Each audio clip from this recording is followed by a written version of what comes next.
മിന താഴ്വരയിലൂടെയാണ് നമ്മൾ പോകുന്നത്.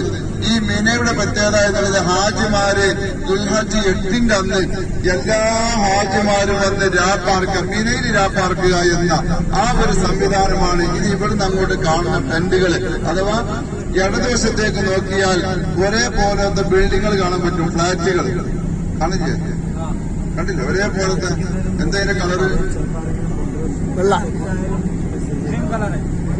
ഞാൻ ചോദിച്ചില്ല, വെറുതെ പറഞ്ഞു ചോദിച്ചാൽ ഒരേപോലത്തെ ഫ്ളാറ്റ് കണ്ടില്ലേ? പല കളറാണ് വന്നത്. വരും കാലങ്ങളിൽ ഇതുപോലത്തെ ഫ്ളാറ്റുകളാണ് മിനയിൽ സംവിധാനിക്കുന്നത് എന്ന് പറയപ്പെടുന്നുണ്ട്. അതേപോലെ വലതുവശത്തേക്ക് നോക്കിയാൽ അങ്ങകലെ ഒരു പള്ളി കാണാൻ പറ്റും, മസ്ജിദുൽ ഖൈഫ്.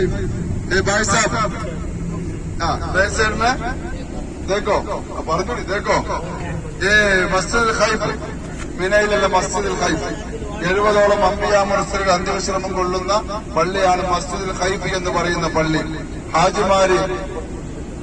ഹാജിമാര് മിനയിൽ വന്ന് രാപ്പാർക്കും. ആ രാപ്പാർക്കാൻ വേണ്ടിയുള്ള എല്ലാവിധ സംവിധാനങ്ങളോട് കൂടിയുള്ള മിന ടെന്റുകളാണ്. ഒരു ടെന്റിൽ 50, 60, 70 ആളുകൾക്ക് ഒരേ സമയം നിൽക്കാനുള്ള എയർ കണ്ടീഷനോട് കൂടിയുള്ള ടെന്റുകളാണ് ഇനി ഇവിടുന്ന് അങ്ങോട്ട് നമ്മൾ കാണാൻ പോകുന്നത്. അഥവാ ടെന്റുകളുടെ ഒരു ലോകം തന്നെ ഹാജിമാര് ദുൽഹജ്ജ് 8-ന്റെ അന്ന് ഇവിടെ വന്ന് രാപ്പാർക്കുന്നു.